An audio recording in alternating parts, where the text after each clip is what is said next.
And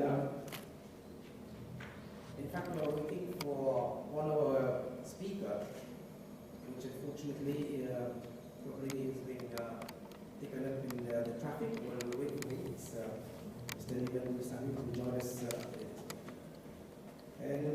Well, ladies and gentlemen, on behalf of the Kayonke Social Club of Mauritius, I would like to welcome you all to this CSR meeting, coinciding with the celebration of the World Tourism Day 2014.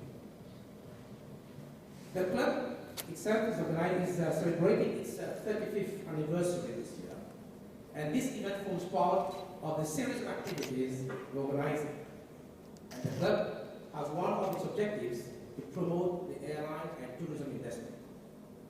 The club, through its affiliation with the World Airlines Club Association, the International Institute of Peace Tourism, and the International Coalition Partner Tourism Partners, we have put both Air Mauritius and the destination Mauritius and will raise high on the agenda of the travelers.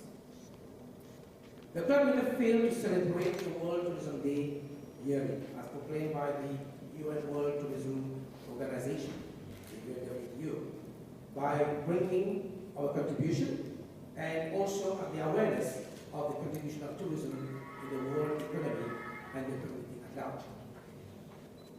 Well, tourism and community development is the theme of this year's World Tourism Day. The theme underscores the potential of tourism to promote opportunities for communities around the world, as well as the role that community engagement has in advancing sustainable tourism development.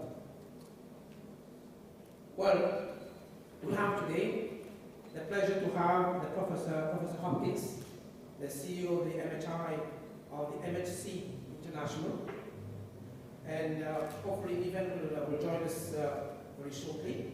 Niven is the Director of the Tourism Authority, Mauritius. And we have Eric Bell, who is the President of Fondation Espoir. And we have also Chaya, who is from the University of Mauritius, who is replacing Robin and May. So our meetup today will be in the form of a roundtable, where Professor Hopkins will make an expose of the concept of sustainability and CSR in the tourism perspective. And Chaya will make a speech out of, she's from the tourism department in the University of Mauritius. And also Mr. Bell will talk about his experience on the Fondation Espoir Développement de Maurice. And obviously, Michael will moderate the discussions. And I'm sure all the participants will have questions to have to interact. It's very important, and their clarifications. And feel free to ask questions.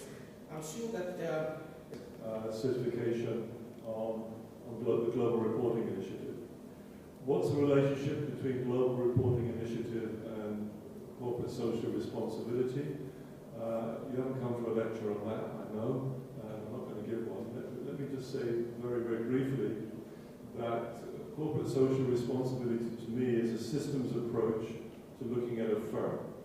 It's not a single thing. It's actually treating all stakeholders in a responsible manner. So it includes shareholders, it includes employees, it includes communities, and so on.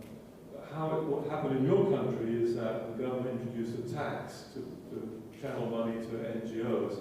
This was never the idea of corporate social responsibility.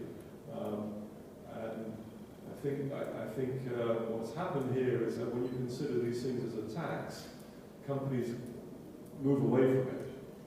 And so true corporate social responsibility doesn't arise. And for instance, talking to the tourist industry about their stakeholders, you immediately come to the links with communities. So the issue of sustainable tourism and communities, especially in Mauritius, is a very key issue, as is the link with the environment. So it's not a tax issue at all. But I don't want to go into that in great detail. India, by the way, your close big bear neighbor, I guess. I don't know if you call it a big bear. I guess it's still 5 or 6 hours flying away, but I've been in India twice this year, talking about their new CSR policy, which is, to a certain extent, looks at what you've been doing, but it actually goes in a rather different direction.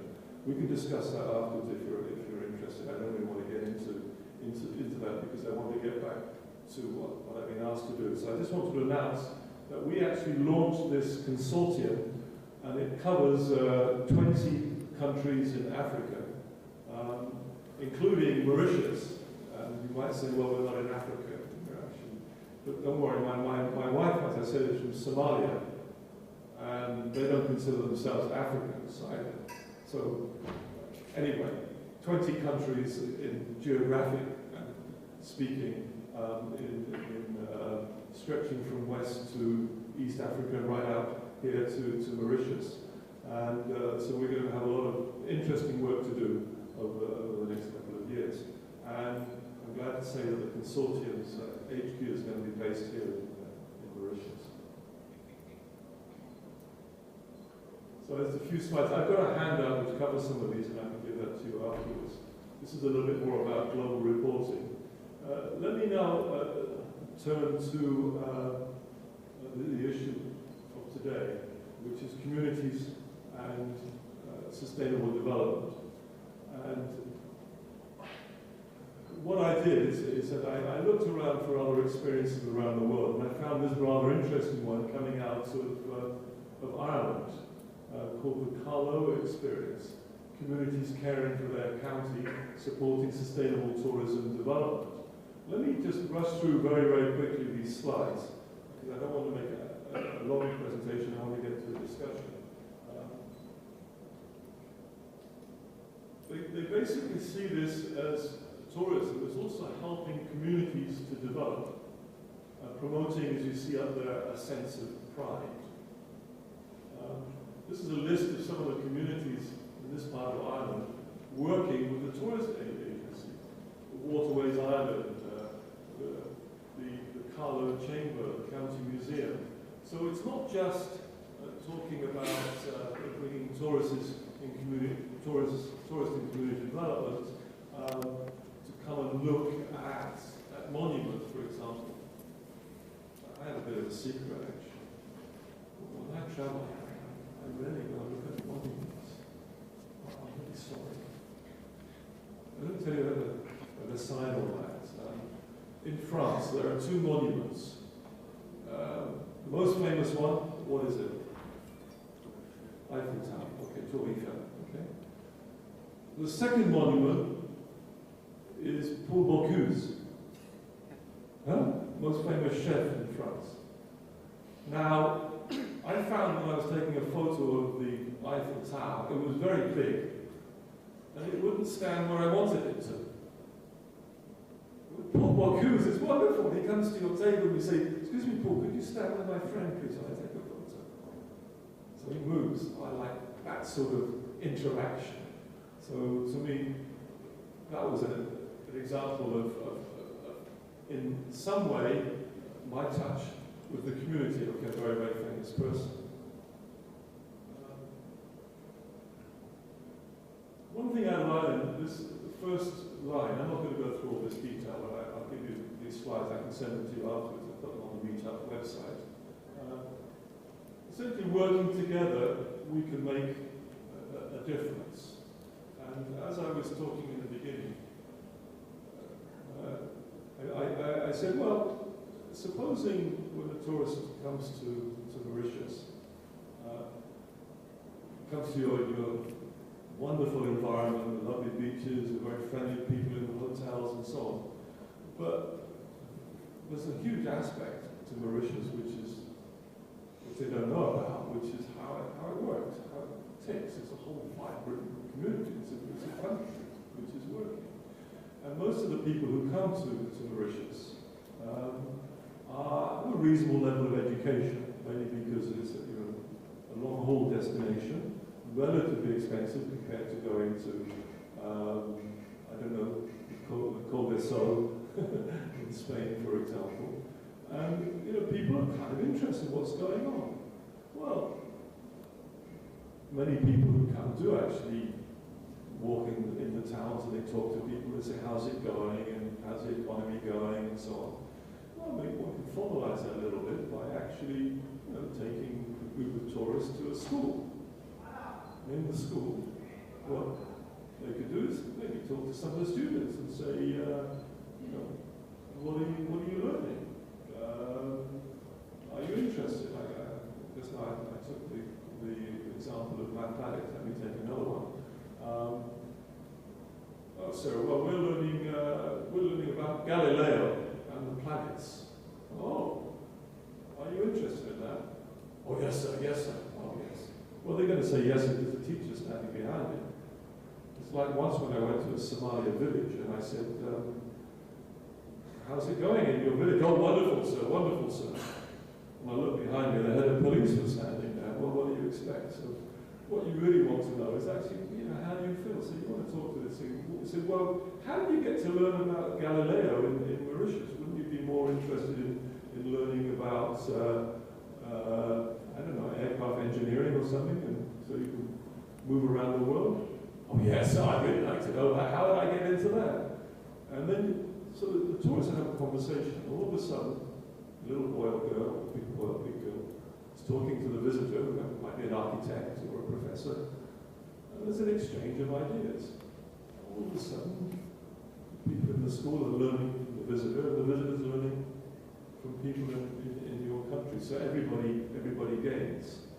As it takes off over time, I'm sure it's happening to a certain extent, is that the communities, some of them might be quite poor, would like to start attracting tourism. They might start saying, well, maybe we should clean up our community a bit better. Maybe we should talk a little bit to our class about who these people are coming here, and so on. So there could be a mutual benefit, and it wouldn't be very, very expensive, these things. So in a sense, I got some of these ideas for looking at these things. And one of the things I saw here is the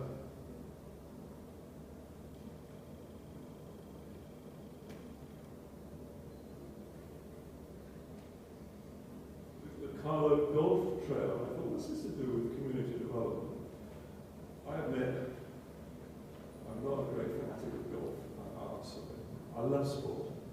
I'm actually an advisor to the European Football Association, also to FIFA, and also to the national team of Kenya. I have to be the only CSR advisor on football in the whole of Africa. Golf has not yet asked me to come along, but I'm actually not against any sport, but I'm kind of interested. Normally, tourists are very interested in golf, and I'm sure that's something that's done well. So, just an example. You see the words there, pride of place. So community development actually engenders pride in people and the community. They found this experience here in Ireland. So let me just finish my brief introduction, which has already been going on for 30 minutes. By the way, the doors are locked, so you can't actually walk out.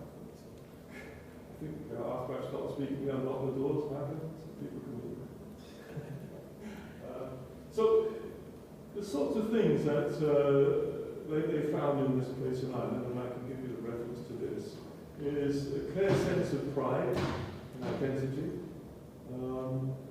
cooperation between different parts of the county, the bigger idea of sustainable tourism, establishing a volunteer base,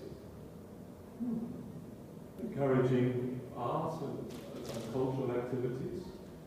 And they found that the communities tend to be more resilient in an economic downturn, which Ireland is quite famous for having, and economic benefits for the county. So this is just some of the things that came up from a little bit of my research. I'm going to leave it there, and I'd like my colleagues here to maybe just say one thing, who you are, and two is, the second thing is, what they think about community development and tourism in Mauritius, and then let's open for a discussion. Is that okay? Margaret, is that okay? Okay. Thank you very much. Do you want to use the microphone, or are you happy to?